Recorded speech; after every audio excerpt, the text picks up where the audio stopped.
Steve Gadd. How you doing? I'm good. How about you, Scotty? How are you doing? I'm doing really good. Thank you for joining me today. I really appreciate you taking the time out. But before I get into any of the questions, I want to say, I just have to mention that a few days ago, we lost one of the greatest musicians, not just of my generation, but of all time in Chick Corea. And I go to a jazz school in the city, and I don't think there's a person there who could honestly say that they weren't inspired by him in some way.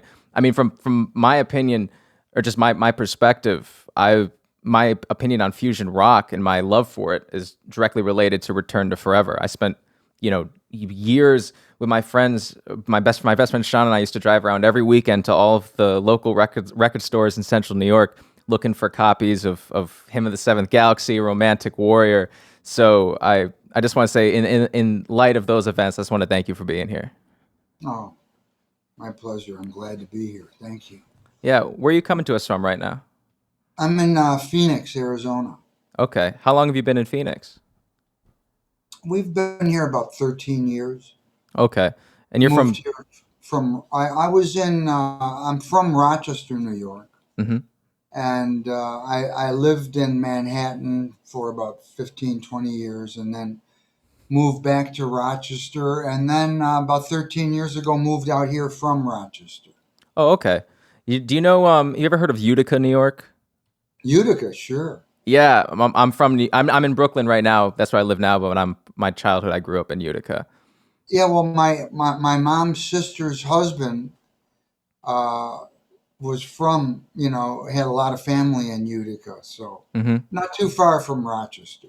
Yeah, no, only a couple hours. I was there in December. I was there for a few days recording some stuff, and the thing I didn't know is because you come from Utica, I'm used to half moons, chicken riggies, tomato pie, all that kind of stuff, and I get there and they're like, "You got to try the garbage plate." And I was like, "What the hell is a garbage?" Nick Tahoe's, yeah. Yeah. I can't remember the place. We went to the same place. All I know is I had vaguely heard about it. I didn't know anything about it. And then I go there, and within 3 days, I think I went there every single day because it was so good. Were those big when you lived in Rochester? Well, yeah, I mean, it was always big, and they stayed open late at night, you know what I mean? So Mm-hmm. on the weekends, when the bars closed, people would go there and, and you'd take a garbage plate home, you know what I mean? It was like... it was a thing to do. I mean, I haven't eaten that stuff in a long time because I've since, changed my diet. When Mm-hmm. you get older, you have to sort of start thinking about that stuff. You know what I mean? But when I was young, I pretty much ate all of that stuff. And they had white hots in Rochester too. Yeah. They were good too. They were all fun stuff. Honestly, the food in upstate New York in general is some of the best I've ever had. And that's coming from someone. I've been in New York City for about, I think, like 3.5 years now. And still, every time I go back home, I'm like, damn, the food is good here. Yeah. Did you ever go to Don's Original or the Don and Bob's, the hamburger place by the lake? I know I have not. Oh, Is it that's good? another good. Yeah, it's good. Okay. Yeah, I got to go there. Is that near Rochester? It's in Rochester, yeah, and also there's Abbott's custard. It's Abbott's good. custard. Yeah, that's good. That's Well, those are yeah. the... If I go there when I go to Rochester, even though I eat pretty healthy now, and I don't eat meat. Yeah, Mhm. occasionally I do, but not too much. But when I go up there, I'll have to cheat a little bit. Yeah. How often do you get to go back? Well, since the pandemic, I haven't been back at all. But Hmm. maybe once every couple of years. Or like if sometimes they got a jazz festival up there every year, so I've done that with different people, so that gets me there, and I get a chance to reconnect with my family that's there, and a lot of friends that I haven't seen in a while. Yeah, I saw you. You were there. I think it was part of the jazz festival. It was at the Kodak Theater, I think. And it was you with your band, and you brought out James Taylor at the end. Incredible Oh show. yeah, I think that was part of the jazz festival. It was, and that was at Eastman Theater. Do they call that the Kodak Theater now? I'm not sure. I might be totally wrong. If I vaguely remember it being called Kodak Theater, but I don't know if I'm right, so don't trust me. Yeah, I remember that. I played a lot of concerts in that theater Hmm. because that's where I went to Eastman School of Music, and that's where the all of the ensembles, do concerts there, and also the Philharmonic and the Philharmonia. So there's a lot of stuff going on in that theater with the school. Yeah. I So mean, Rochester's an incredible place, especially for, central and upper New York. It's one of the best music spots that I've been to, besides the city. yeah, when I grew up there, there was a lot of stuff going on, Hmm. uh, and there was a lot of economically, it was a lot doing really good back then because of Xerox, Bausch and Lomb. Kodak was really big, Yeah. and Hickey Freeman, General Dynamics. They had a lot of good things going on up there. Xerox, and there was a lot of music going on, a Hmm. lot of different kinds of music. Um, I don't know if it's I haven't this was when I was growing up. It was booming. Hmm. Times have changed, and everybody takes a hit. If you're not, I mean, they took a hit because of Kodak, and competition with film and cameras and stuff. Um, but I think that they're holding on. I don't get up there as often though. Hmm. But when I remember growing up there, it was booming. So you had a good childhood growing up there? I did. I did have a good childhood. Before you were really big into music, what were your other interests as a kid? I've always been into music since I was about 3. Okay. Um, but I mean, my interests were, my grandparents and uncle had horses, and so I really had a lot of fun going to the barn every morning and every night, to take care of the horses, and at night to bed them down and do some riding with my uncle and my grandparents. It was a lot of fun. Um, I that was good. And then my brother got into riding and played polo. So I would, when he was doing that, I'd go watch him at the games. Hmm. And growing up, I was in drum corps, so that was a thing musical. But a lot of my buddies that I hung with, outside of drum, were in the corps. My friends were in the corps, so it was a social thing as well as a musical thing. So When did you I, start I tap had a lot. dancing? Huh? When did you start tap dancing? I started when I was, probably around 7 or 8. My brother started before me, and I went to one of his lessons and saw, watched it, and became interested, and so we danced as a team together for a long time. That's Hmm. a lot of fun. Yeah. What did your parents do? My dad worked as a salesman for the Rochester Drug Cooperative. Hmm. He would call on different pharmacies in the area, in the surrounding area, and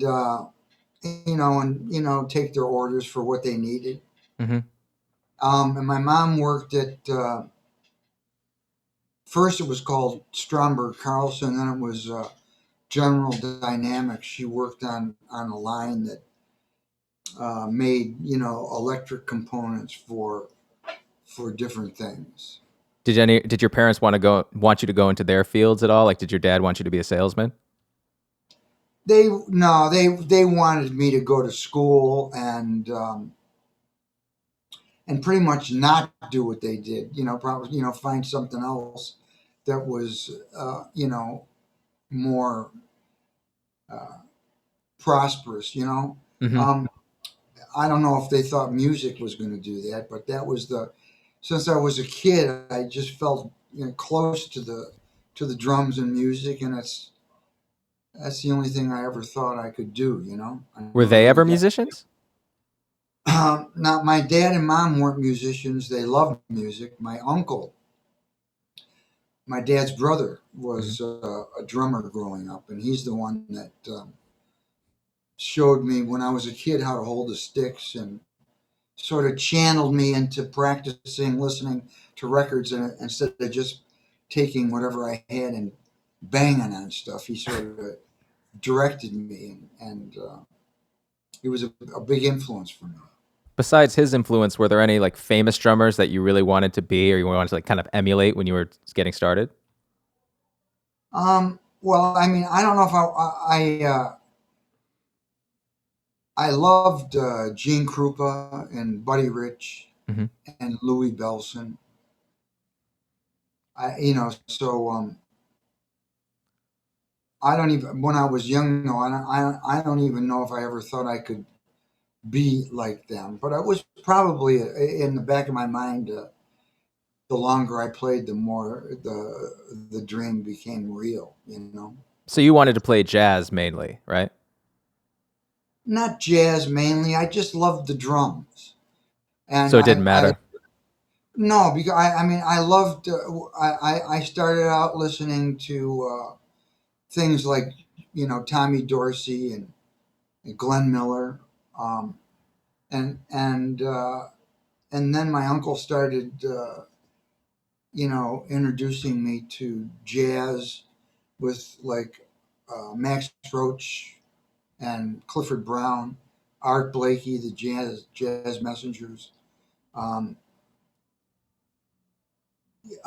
Philly Joe, Miles, Jimmy Cobb. I would listen to all of these guys, and they were really inspiring. But at the same time, I was listening to. My dad was taking me to listen to organ groups, which was more of a backbeat and groove kind of thing. So I loved that. I loved drum corps. I was in orchestra in school in wind ensemble. So if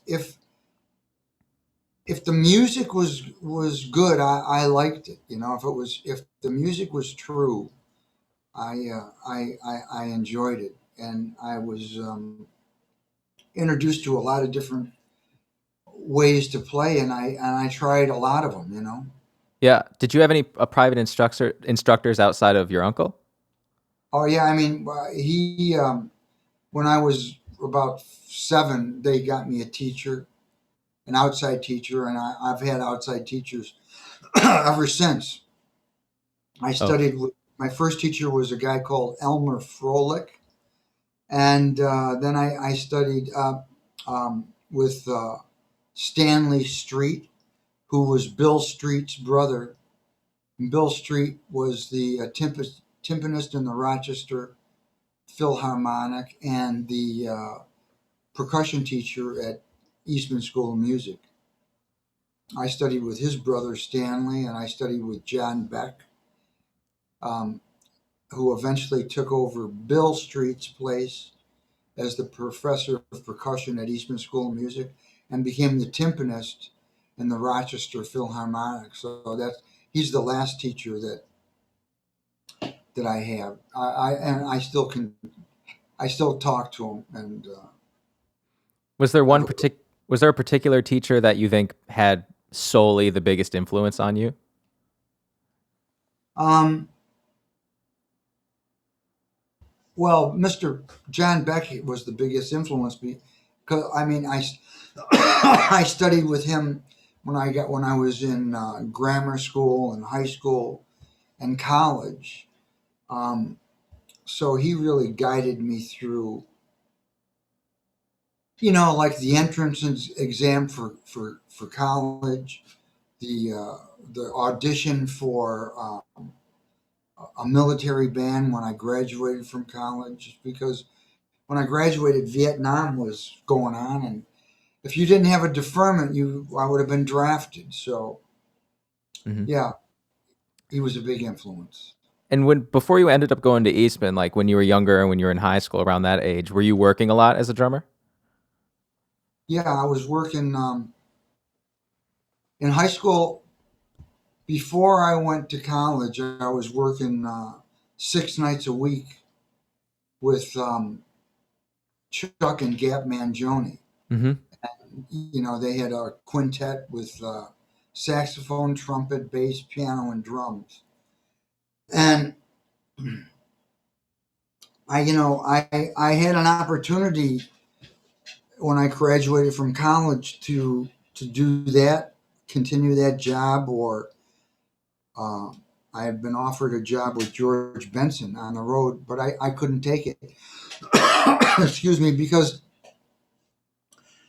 I had, when I had taken this audition for the Army Field Band and been accepted, and I graduated from Eastman School of Music in June, and by July I had received my draft papers, so I knew that I was going to be drafted, and because I was accepted in the Army Field Band, it was my choice to either I could reject the draft and join the Army Field Band and be guaranteed not to have to go to Vietnam, be guaranteed to stay at Fort Meade for 3 years.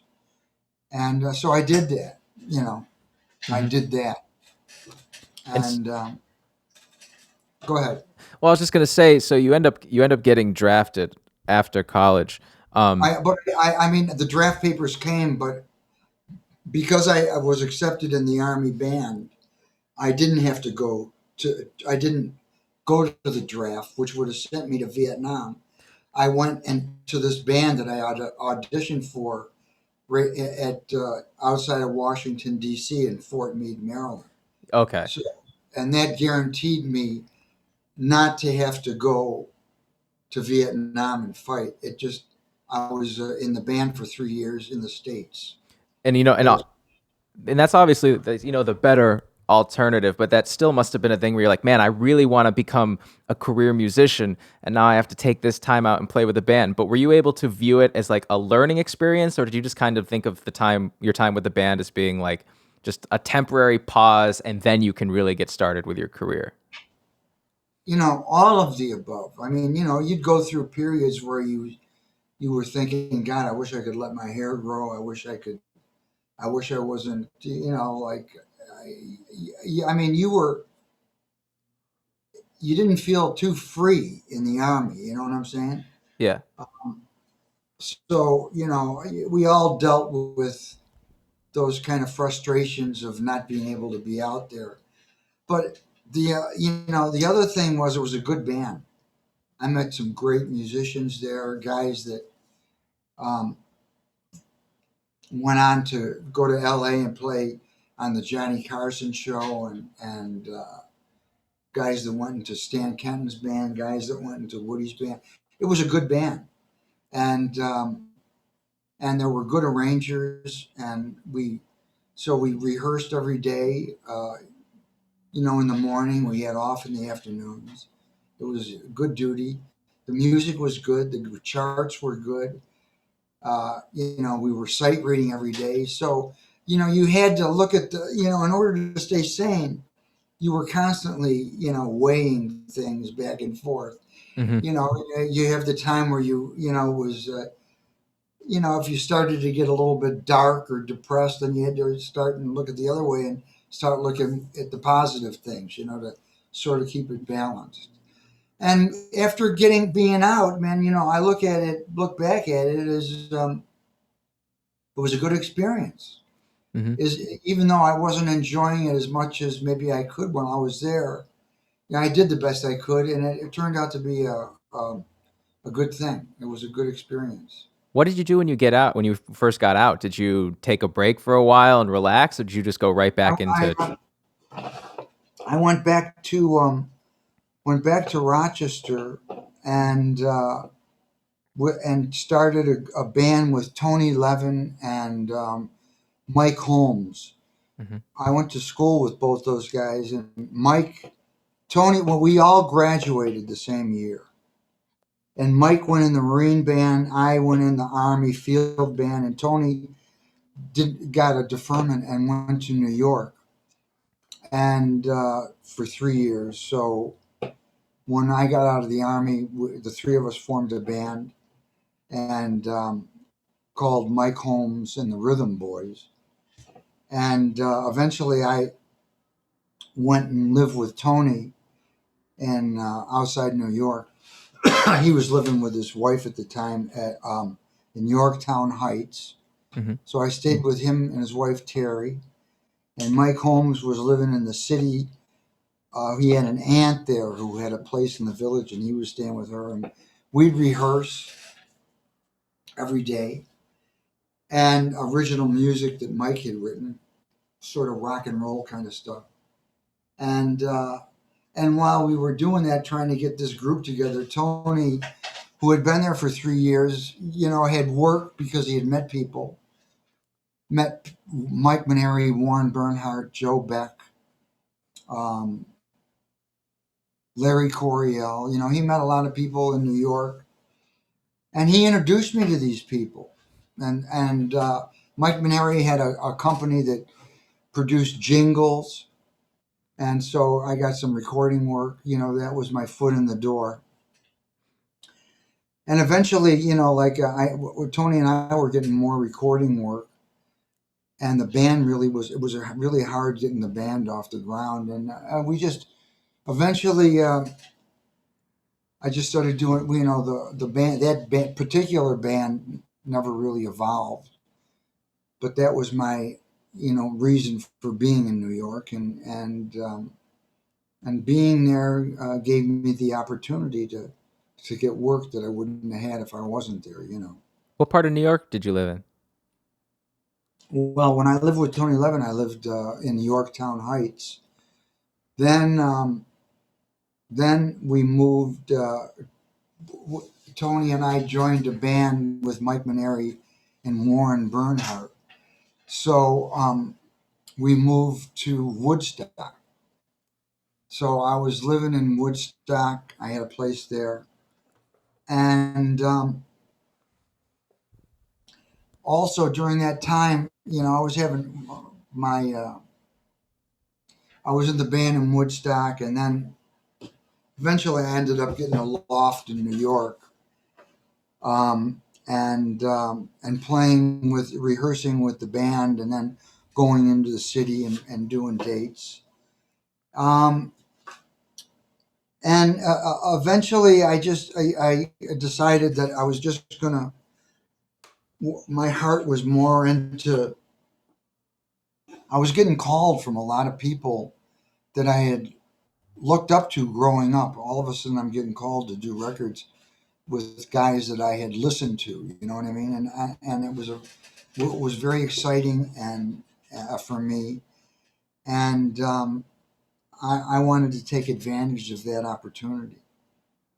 Um, so started spending more time in New York. The band with Tony, we worked, a lot. We recorded, but it never really became, lucrative enough to support me financially. Hmm. So I just, went the other. I stayed more in New York and did a lot of recording, and still did some live playing. But I wasn't, I wasn't into that band as much as I was into trying to support my family and make a living in New York. Were you ever concerned that you wouldn't be able to do it just with music, or were you right out of coming out of the army with these bands? You were working enough where you're like, I'm confident that I can support myself fully through music. Well, I mean, I went through periods where not knowing what was going to. I went through those periods more before I got to New York. It's more of the being afraid of the unknown. Hmm. not, you know what I mean? It's like, yeah, I mean, I always, people told me, yeah, I always knew I had to go to New York or LA or Nashville, but knowing it and doing it is a whole other ballgame. So having, having known Tony and having a place to go and someone that was already in the door in New York, that was a big opportunity for me. And that was my foot in. Tony really was the guy that he introduced me, and I mean, that all they can do is introduce you and recommend you, and then it's up to you. Got to do the best job you can, because it's about wanting to get called back. Did you ever have a big break in your career where it was like overnight almost you felt like, man, now I'm really confident in what I'm doing? Or was everything sort of just like a small step forward that was like an overall growth? It was like everything felt like it was like small steps. Although I didn't look at them as small steps. I just looked at it. I was doing whatever I had to do. I was going to school. I did the military thing. It was all about wanting to, I had to make a decision after I got out of college. I had to decide whether I was going to try and practice all of the percussion that I had studied in school, because I was a percussion major. So I was practicing marimba, timpani, and I was most natural with the snare drum and a set of drums. And at some point, I had to decide what I was going to do. If I was going to try and keep all these plates spinning, or if I was going to just zero in on the kit. And I did. I just zeroed in on the kit, and I had to make a decision when I was leaving the army and going to New York, how I was gonna yeah, where I was going to put my energy. And I just went where I felt the most comfortable and the most happiest, and where I got the most joy and where I felt the most confident, which was playing a snare and which was not playing timpani and not playing marimba and xylophone. You know, Hmm. and so. But before I didn't know. You never know. And then I got to New York to try. I'm trying to. I went there to get this band together, and so when that wasn't happening, I wasn't sure, how we're going to do this thing. I was rehearsing with the band, collecting unemployment, because I had unemployment from when I got out of the service. I could collect for a while, and then recording work started coming in. So then it seemed then it seemed like a possibility. You know what I mean? Then and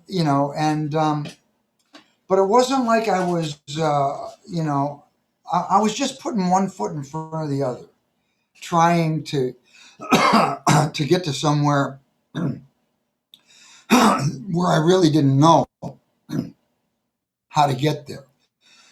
Excuse me. I just ended up learning it by just following some direction, going to school, listening to people, meeting people, and and uh, and by doing that, after I got to where things started to be successful, I could look back and see how it happened. You know what I mean? Yeah. It wasn't like I set out to do that. I mean, but I didn't know. I know I love drums and I love music, and I wanted, if I could do that and support myself, that I would be happy. And at the time, that would have meant if I could have done it in Rochester, if I could have supported myself playing in clubs or whatever, I would have done it. I had no idea what was going on in New York, because I had really not been there. And when I got to the city, there was so much more going on there. So many, just different kinds of. In Rochester was mostly jazz, but in New York there was everything. There was jazz. There was the greatest jazz. There was the greatest funk. there was pop, there were um, movie things, so there was just a lot to learn. What were the And spots you like to go to when you were in the city to go hear all this types of like all these types of music? Was there a particular place you always ended up going just to I go mean, listen? no, it was like these were dates that I would get, different kinds of recording dates that I Mm, would get. I mean, I would go listen to the Vanguard or to the Bitter End to listen to people, but not necessarily jazz. I mean, it was like you'd listen to uh, R&B, funk, fusion. Back then there was a whole bunch of stuff going on. And yeah. it was nice to be I loved it all.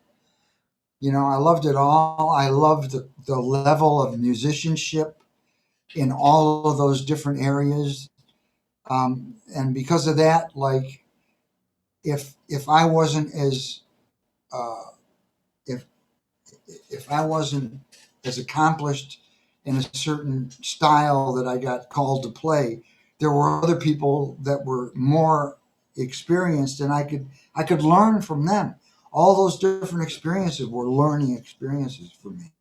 Did that scare you, the idea that if you weren't fully sufficient in one style that you could, potentially lose a job? Um, it didn't scare me, but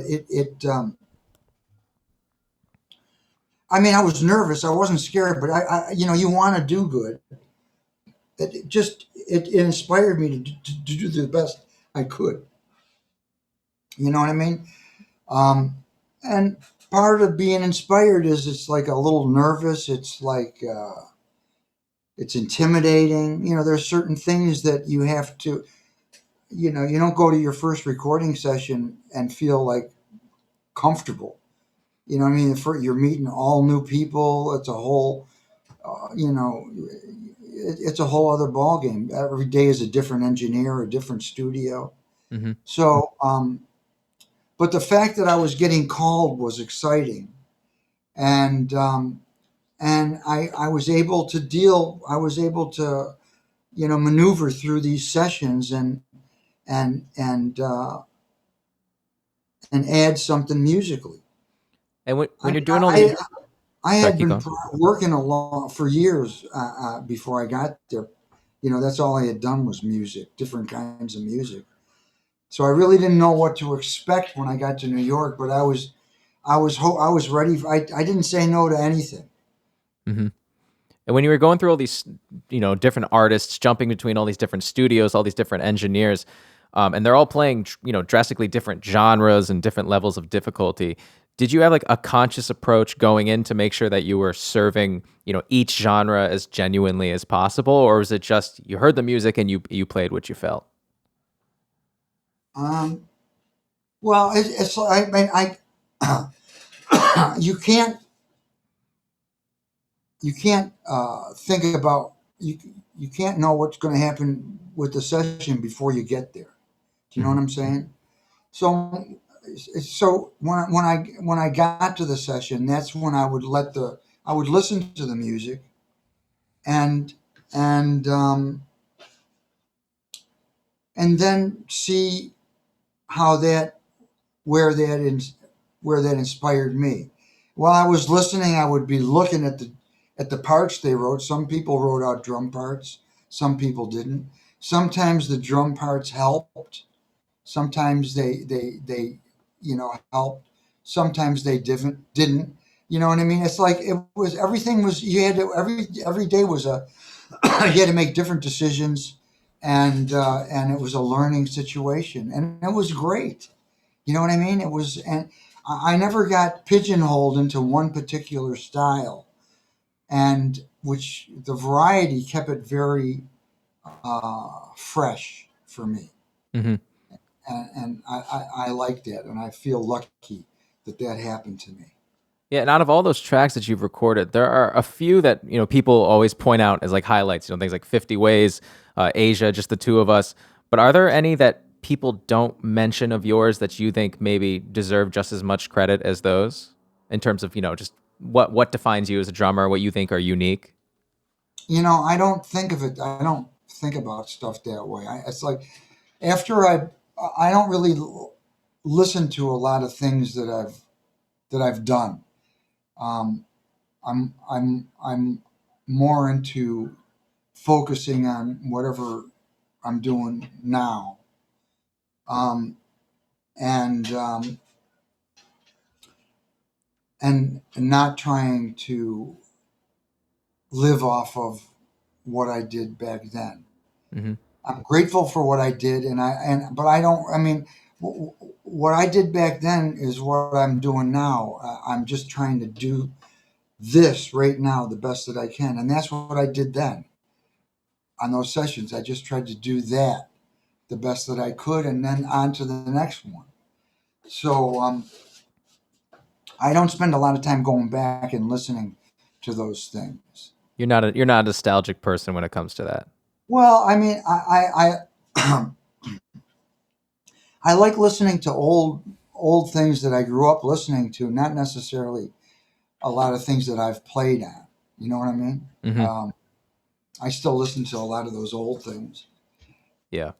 But, Um, what are talking about the drumming you're doing now? Are there specific improvements that you think that, like, if someone were to listen to all of those, those tracks that everyone talks about, and listen to you now, are there things that you have now that you're like, oh man, I'm so happy that I've developed this new skill? um, I I don't really think that way. I notice that my playing, as I get older, I'm happy to leave more space, and that's another. I mean, space can be as hard to play as a lot of notes. You know what I mean? Absolutely.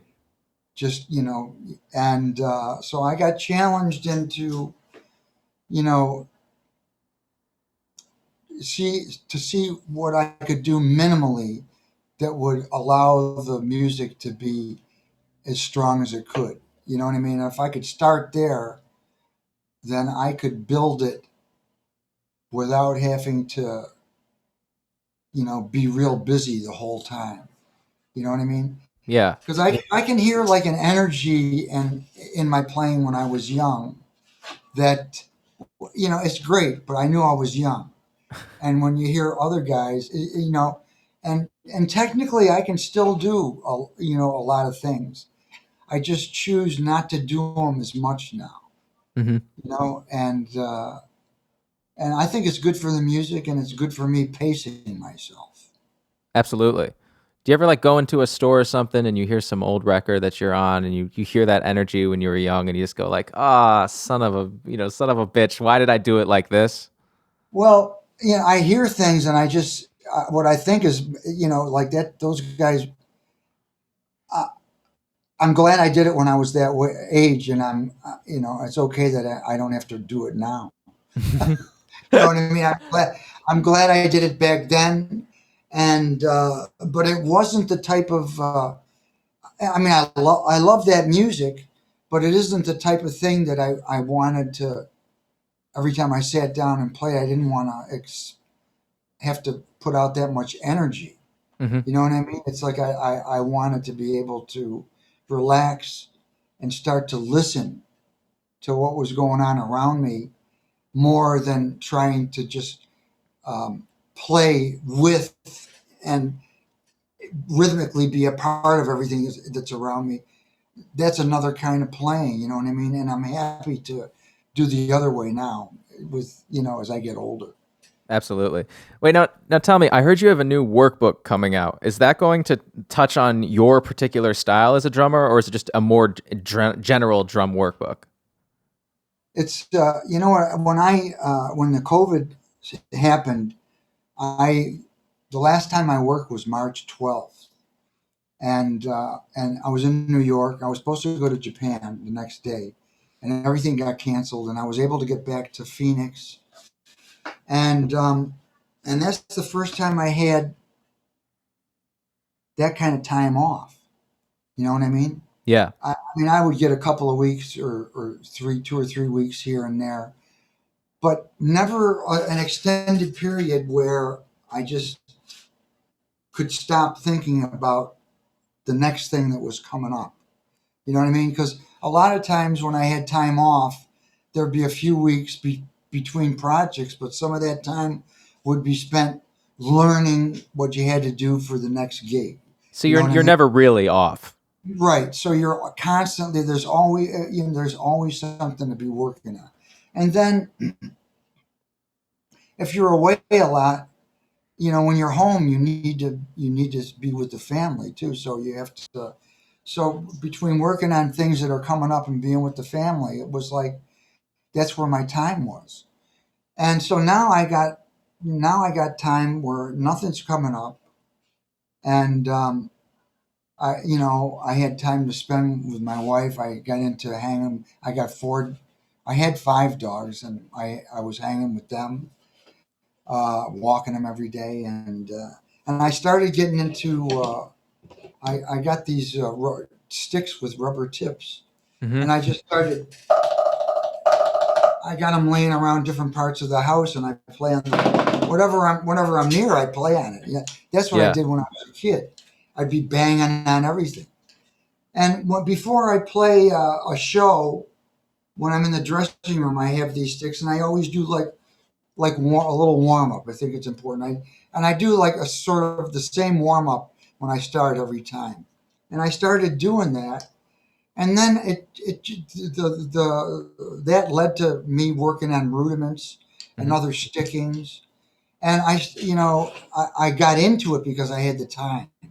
Not that I forced myself to get into it, but I had this time and I had the sticks, and it was just all I was doing, even if the TV was on, is I was playing on the table. If people came over, not many people came over in COVID, but if a friend that we've been hanging with that's living safe came over, I'd still be practicing. And I started stumbling on these little things that were little two or four bar phrases of different stickings that were challenging, that had a like they were challenging technically, but they had a good feel to them. And I started writing them down because I thought they would be fun to share with people. They were Hmm. new things that I hadn't ever had the time or the inspiration to get into because I never had enough free time to allow myself to relax enough to see where I'd go naturally. You know what I mean? So I Absolutely. went back. I went back to the rudiments, and I got into it. And I still, if I allow myself to really go there, I mean, it puts me in a zone where things start to show themselves to me that things that maybe things that I used to do one way that I could do another way.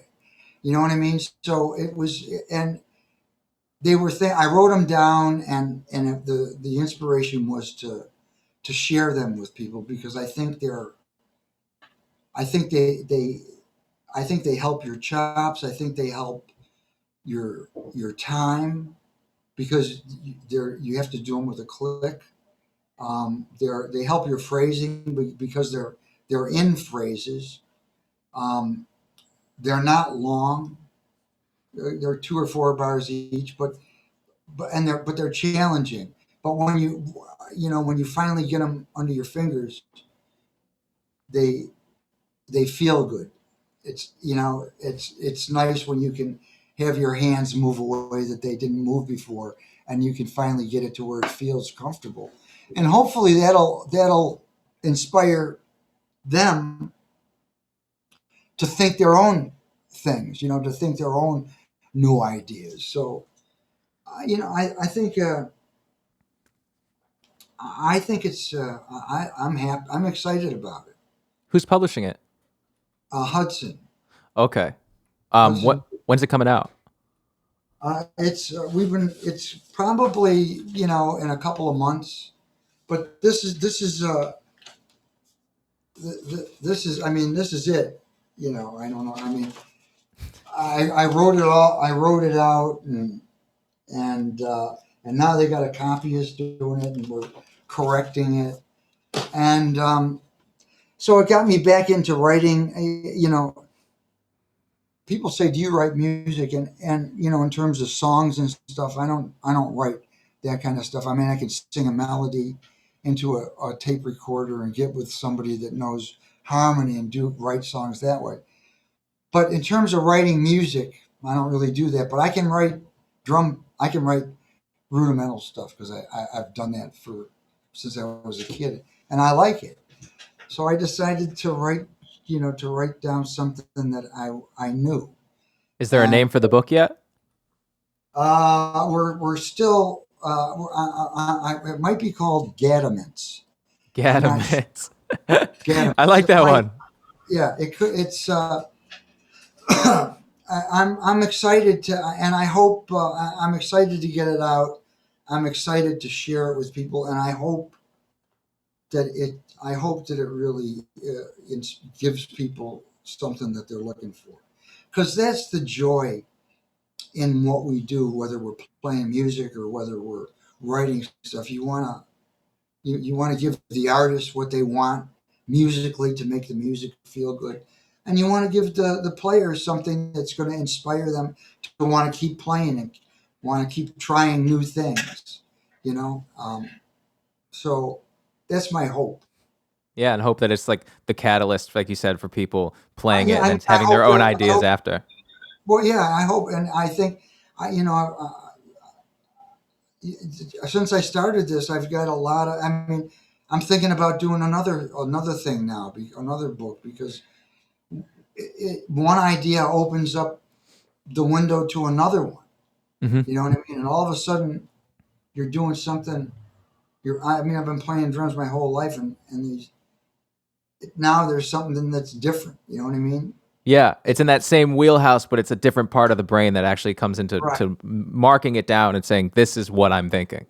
And I've been interested in displacement of rhythms. Hmm. So I got into that, and which means you play a rhythm starting on one, and then you play the same rhythm and the same thing technically starting on another part of the bar. Hmm. So you don't have to worry about learning a new thing technically. But Yeah, what you have to learn is how to play that thing technically and in a different part of the bar. And it's a whole other kind of independence between your hands. It's not between one hand and the other hand. It's between your hands and and your brain. You know what I mean? Because you're taking something that you could play in your sleep, and all of a sudden just changing where you're starting it. It's the same thing technically, but it feels completely different. And you've got to go through this adjustment, to be able to understand what you're doing, how what you did before, how you can bring that and use that now. It's just a process that once you get it, it opens a window rhythmically that's great. it You opens your know, brain too. It makes your it brain being does. able to accept information in different ways. Yeah, and it's not like doing one thing at a time. It's like you do it with. I did it with rudiments, um, and I've been enjoying it. So I mean, some of the best advice I've gotten was from a teacher at the new this I go to college at the New School in New York. This teacher Amir Zeev, his whole thing is being able to, like you said, use your brain as part of the instrument and basically mess with your brain as much as possible, so that way it is able to absorb new things quicker instead of kind of pushing them out because they're new. And so some of the I think the best advancements I've had playing drums have come from exercises where they're purposefully just trying to mess my brain up and trip me up in ways that I didn't expect. didn't expect, but if you do it slow and over again, then that become what's tricking your brain becomes. You start to understand it, and it become you understand how to do it, even though it seems like it's in a different place. You understand how that fits, from how it fits against where you started. It all starts to make sense. Yeah, Even though it might not be things that you technically take to the kit, but mentally they're things that rhythmically you can take anywhere. You know what I mean? absolutely. It's just another a different way to understand rhythm Well, I'll by be buying. by using things that you can do naturally, so you don't have to try and learn a new thing technically. Mhm. But when you move that, it is like doing something new technically, even though it's not. Yeah. I mean, I don't know any other way to explain it. No, I And totally get what you're saying. Yeah. and as odd as they feel at the beginning, if you do it long enough, they become comfortable and they become part of your vocabulary, and they become things you can just reach and put in at at will if you put in the time. Hmm. Well, If you, I'll be buying the first copy that I find available when this book comes out. I hope so. Thank you, man. I hope Abs- you let me know how you like it. Oh, I will absolutely. I'll send you an email. Um, I'll also link to it to everyone who's watching when it does come out. I'll go back to this replay of the video and link to it. But Steve, can I ask you a couple more questions from? I have some questions from Reddit. I don't want to keep you too long. Can I just ask you a couple before I let you go? Yeah.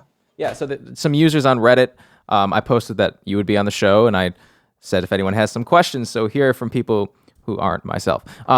First person is Rusty Lugs, who says, I'd love to ask him, how did you meet Richard T, and how did you guys get involved with stuff?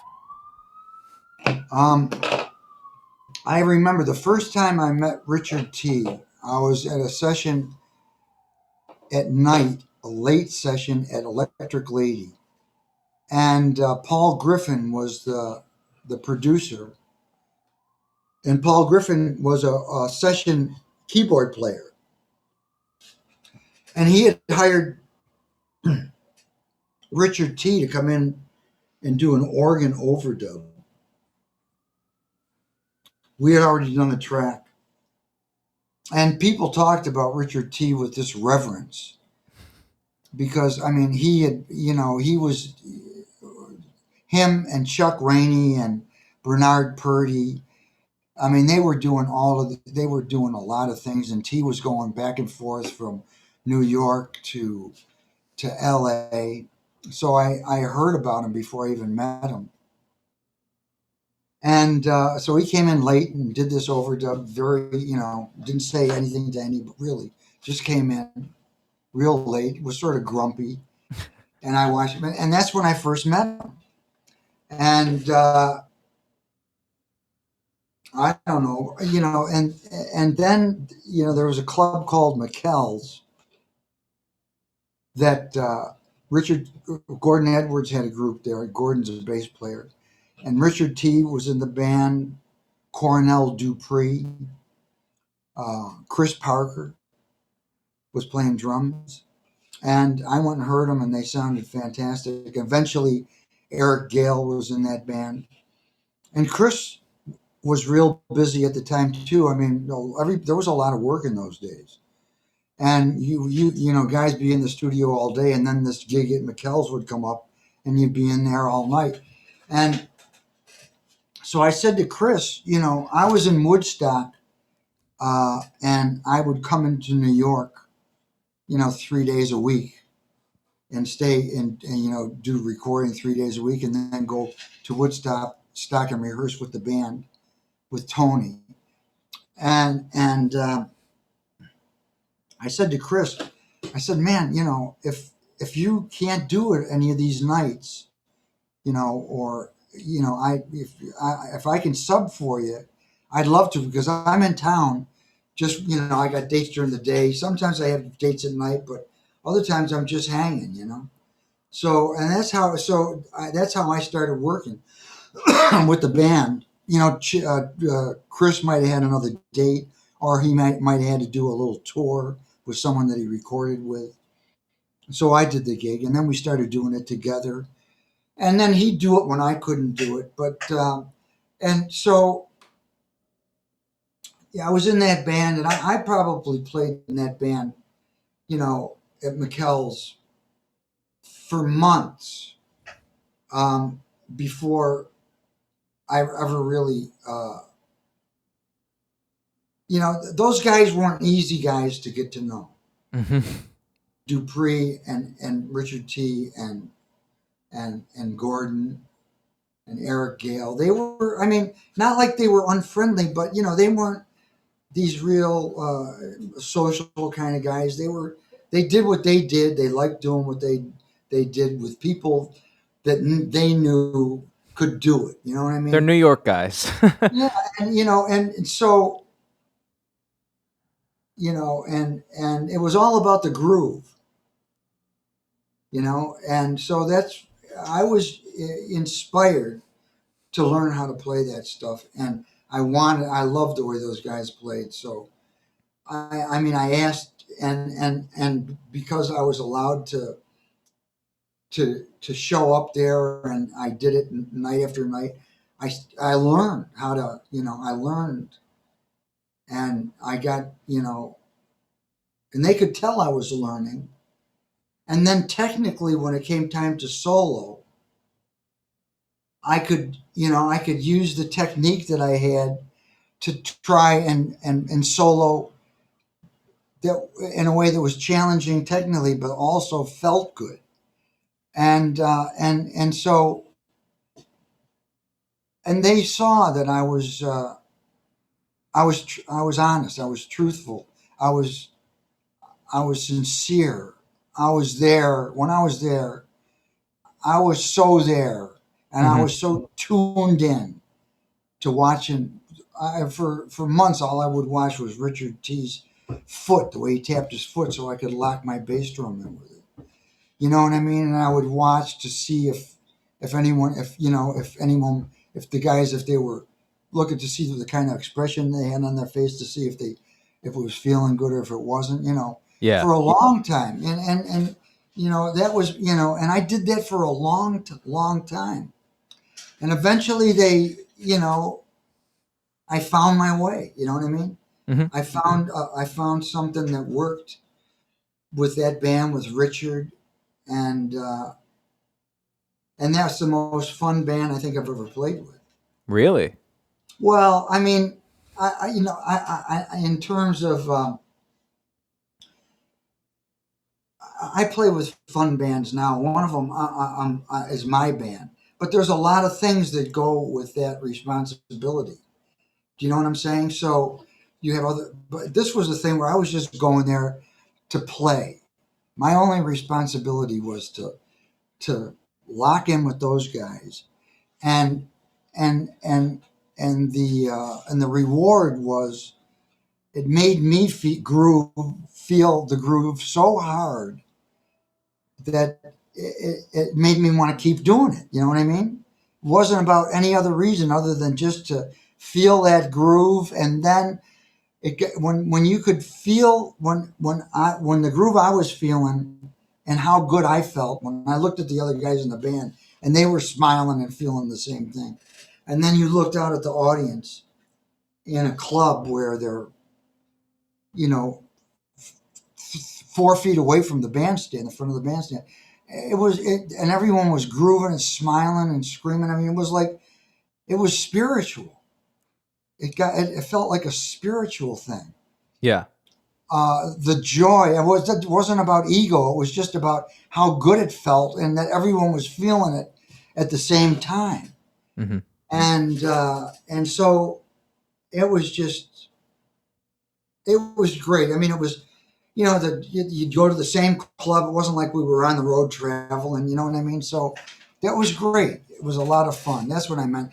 Because go there after a day. I could have had a great day in the studio playing a whole other kind of music, you know, and then gone and played with stuff at the end of the day. And that kind of groove sort of just made it all feel great. You know what I mean? Yeah. Well, what I did during the day felt great and felt accomplished on a musical and technical level and a reading level. This was another way of you know, just playing that music the way it was supposed to be played with guys that were doing the same thing. And their goal was to make it feel as a group the best that it could be. That was great, man. That was another joyous occasion for me. Yeah, you're just there to make it feel good, nothing else.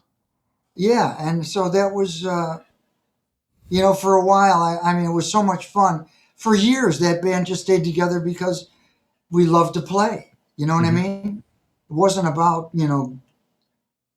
being a band and going out and making a lot of money as a band. We just that wasn't we weren't thinking about it that way. Yeah. We probably should have, but we weren't. But it was great, man. I had so much fun with those guys, and I'm so grateful for the way they accepted me. I'm sure Chris is too. I mean, the way they accepted us and made us feel like they thought of us like they thought of themselves. You know what I Absolutely. mean? Like they invited us to their homes. I mean, we were their. T used to call me his little brother. I mean, and that means so much to me. It means so much to me that those guys, you know, allowed me to be with them. Be part of the family. Yeah. Here, I got one more for you. This one comes from H2O Drums. They say they want to know the story of the session for Asia. Did you really record your part in 25 minutes? I have not heard this story, so I don't. They seem to have heard that you recorded it in 25 minutes. I'm not aware. I just did a